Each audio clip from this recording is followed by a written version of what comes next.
Hello, my name's Scott Davis. Welcome to New World Birth. This is the care and feeding of a New World Age report for the Gregorian date of January 24th of 2015 and one Con or seed or lizard in the Mayan Zolkin calendar with Venus entering into Pisces and the Leo full moon. January 24th is one Con or seed or lizard. It carries the themes of corn, the net overflowing after the harvest, planting, ripeness, sexual maturity, abundance to manifest, connecting with others, the lizard of fertility and growth, germination, children, and family. The seed is in the Zolking has two primary representations. One is a huge net full of corn, and the other is the lizard, and they're both symbols of fertility. This 13-day period is excellent for planting new intentions or other seeds. And since we're beginning a new Gregorian month during this Trecena, I thought I'd discuss the metaphysics of the upcoming month. February is the second month, and with the digits of 2015, when added together, we get 10. And then we add the 1 and the 0, and that tells us that we're in a 1 month in numerology. And basic numerology reduces numbers to 1 through 9. So when we think about that arc, the 1 represents a time of new beginnings. 10 and the 1 represent the Wheel of Fortune and the Magician archetypes in the Tarot cards, with the Wheel of Fortune being about prosperity and abundance that comes from being objective, flexible, and creative. And to quote Ruth Ross, all prosperity begins in the mind and is dependent only upon the full use of our creative imaginations. And then the 1 card is the Magician, which represents the principle of communication represented by the god Mercury. Words were originally magic. Another quote to illustrate the magician archetype comes from Starhawk. Language shapes consciousness, and the use of language to shape consciousness is an important branch of magic. So February represents the beginning of a new 9-month cycle, which comes into being through our communications, leading us towards prosperity by being flexible, objective, and creative. This sets powerful new energies in motion that are required the numerological 9-month of January 2015 to release what was old and worn out, whether it's aspects of self, life, situations, attitudes that no longer work, or concepts, beliefs, or perceptions that have outgrown their usefulness. So in February, we can move forward unencumbered. And we see this supported as the magician, Mercury, turns into direct motion, and that we also have the Chinese New Year of the green wood sheep occur in February. So before getting into the daily energies of the 1 Con, seed, or lizard Trecena on the 24th, all the planets appear to be in forward motion from our vantage point here on the Earth, with the exception of Mercury and Jupiter, which appear to move retrograde or in reverse motion. And remember, the themes of retrograde planets are reviewing of the past, reevaluate, reminisce, and we can see these themes being played out. We've got Mercury in Aquarius, and it's retrograde until February 11th. So during the time of the Con Trecena, it would be a good time to avoid signing contracts or other legal papers, or making any major purchases, or even taking a new job. And if you can postpone these types of activities, the terms will be much clearer after Mercury is moving direct. Mercury retrograde forces us to slow down and pay more attention to our lives by making us focus on the details of our daily experience. And then we've got Jupiter retrograde in Leo, which brings the review of opportunities, faith, religion, beliefs, and expansion. Leo is about leadership and creativity, drama, entertainment, and children. Mostly what I find with Jupiter retrograde, as with any retrograde cycle, it's a review of the past. And with Jupiter, what gets reviewed are missed opportunities. So let's look at the daily vibrational energy of this Trecena. January 24th is 1 Con or seed or lizard. So this is about unity experienced through planting seeds and making new connections in the Mayan Zolkin calendar. I'm not going to be covering the daily lunar activity in these reports other than new and full moons, but that information is available on the New World Birth daily Facebook post and on the blogger New World Birth blog. The 25th is Tu Chan, or serpent, duality experienced through being flexible. January 26th is 3 Kimi, or transformation, taking action through releasing what no longer serves us in the Mayan Zolkin calendar. The 27th is 4 Manik, or deer, stability through being of service to others, as we have Venus entering into Pisces. And this brings more awareness to the intuitive unseen realms, inspiring spiritual and psychic experiences, but it also brings the fog of illusion regarding love, romance, socializing, and money, which are all Venus influences. And then on the 28th, January 28th, we've got it's 5 Lamat, or star, or rabbit, or Venus, empowerment through being grateful for abundant relationships. And with this, we have Mercury in a sextile to Uranus. So from our perspective here on the Earth, Mercury is forming a 60-degree angle with Uranus, which brings new discoveries, new people into our lives with the overall sense of excitement and innovation as Mercury interacts with its higher octave planet, Uranus. Flexibility is helpful to experience this transit with its excitement and interest. If you find this disruptive, you may want to examine your attitude regarding deviating from the preordained plan for the day. This is good for looking at old problems that have troubled you in the past with fresh eyes. Challenges may be approached as new puzzles to solve as thinking becomes more inspired. Not only where you will be not a day where you will be content to follow the usual routine. So leave some room for spontaneity, with new ideas and experiences being the reward for going with the flow. The 29th is 6 Maluk, or offering, being in the flow through appreciating all of creation in the Mayan Zolkin calendar.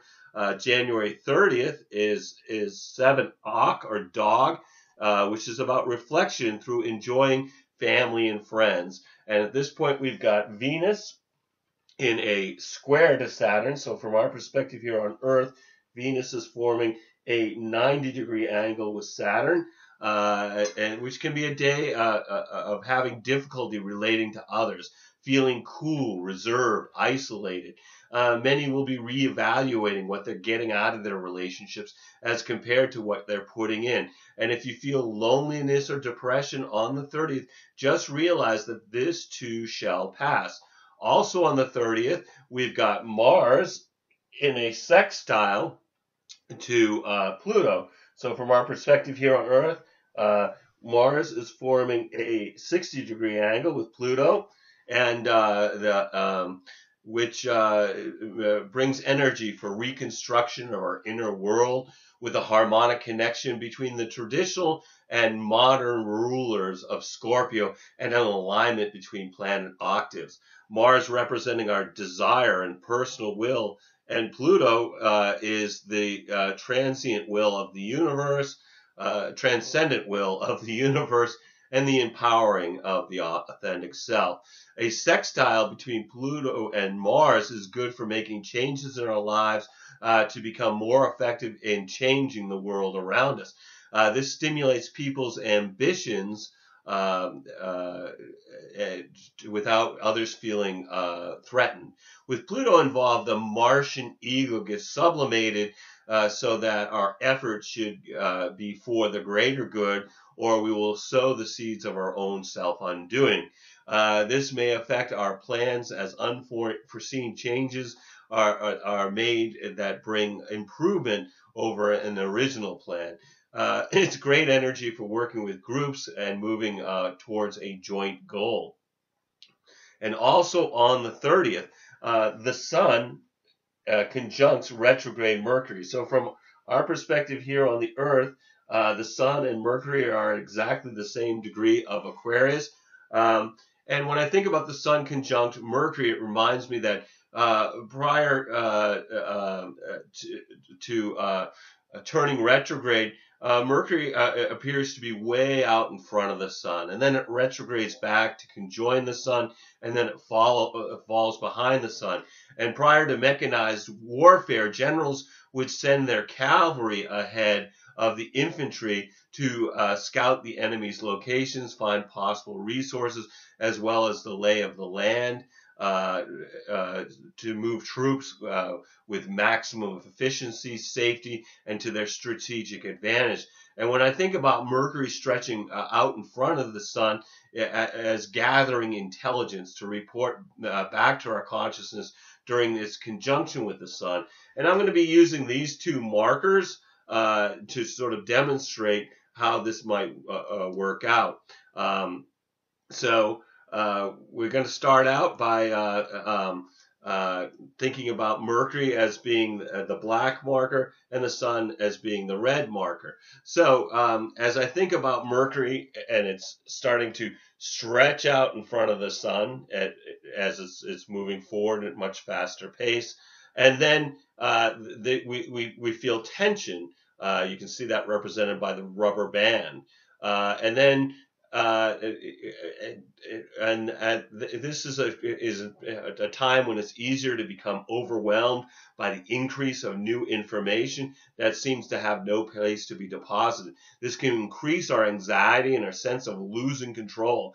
As then Mercury starts to retrograde, the tension decreases until it merges with the Sun, which occurs on January 30th, finding the destination of the intelligence that has been gathered. And then once behind the Sun, as it continues to retrograde, Mercury feels as though it's creating drag that retards the possibility of implementing the new data until it regains forward motion in its pursuit of the Sun on February 11th. And then on the 31st, we have 8 Shuin, or monkey, balanced through creating something new. And at this point, we've got Mars in its conjunct with Chiron, which merges the energy of aggression with the wounded healer. I'd expect people to feel more vulnerable as Mars pokes at our past wounds, but being reminded of the wound can be beneficial for taking actions towards healing. And then on February 1st, we've got 9 ebb or road, patience experience through serving your community. And at this point, we've got Venus conjunct Neptune. So from our perspective here on Earth, we've got Venus and Neptune at the same degree of Pisces, which brings a wave of spiritual inspiration to surf into February. Neptune is the higher octave of Venus. Unconditional love merges with romantic love. I have these two in tight conjunction in my natal chart, which I've realized has influenced me to never really stop loving any of my past partners, regardless of how the relationship ended. For me, this aspect is lifelong, but it will influence all of us for a few days. The peak of this experience is about spirituality through love, compassion, and selflessness. The sense of union of souls with another. On the other side, a disappointment with a loved one who may not be meeting our expectations, even the unrealistic ones. Daydreaming is common under this transit, which we may feel the need to escape from reality. Just remain aware of your surroundings. This does not favor practical thoughts, so you should delay decisions or actions that require good judgment, particularly related to relationships and money. One of the best uses of this transit and energy is creative and artistic work for making the ideal real. And then on the 2nd, We've got 10, bend or read or corn, manifestation through maintaining the home. And at this point, the sun is in a sextile to Uranus, so we're seeing it as a 60-degree angle between the sun and Uranus. It makes the day more interesting, from our encounters with others being more illuminating to enlightened experience while moving through the normal routine. This stimulates our curiosity and imagination. Folks are quick-witted and conversations are lively, but also maybe a little less tolerant of any restrictions. Under this influence, it's more important to be true to your authentic individual self than meeting the other person's expectations.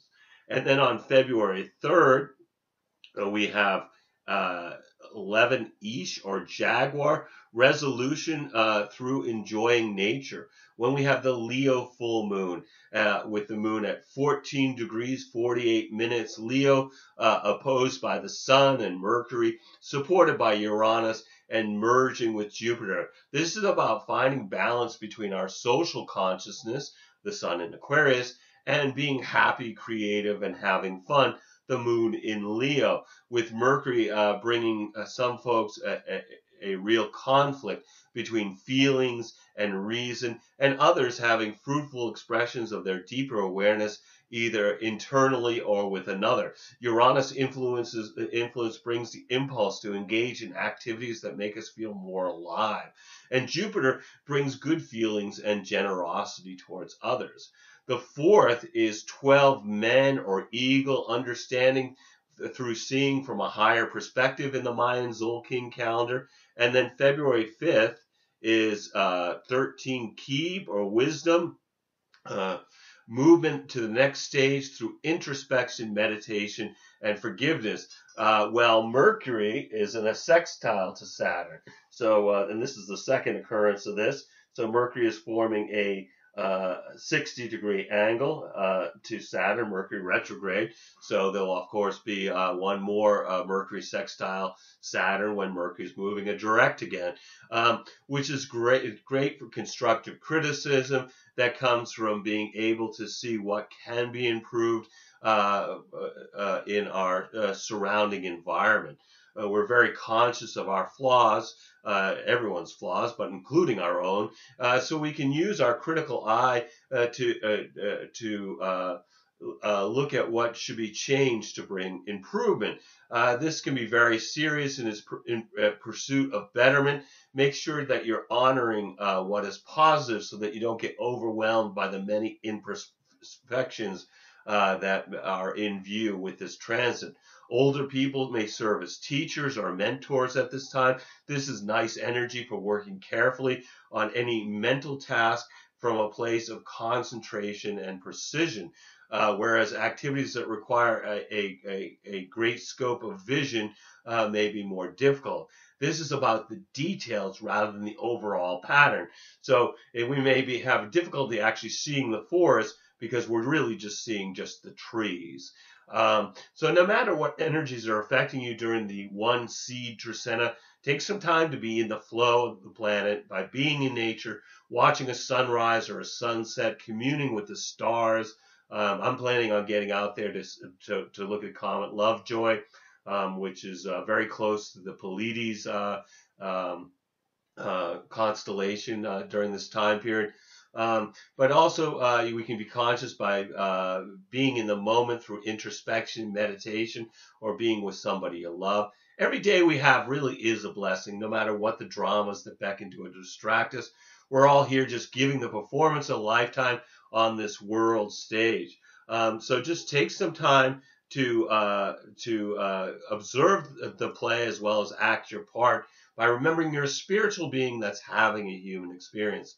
Thank you for checking out New World Birth. The next segment of the care and feeding of a new world age will be on February 6th for 1 Caban or Earth, with Mercury turning direct, the second Aquarius new moon in a row, the sun entering into Pisces. And you can check us out on Facebook, YouTube, or the Mayan Magics website.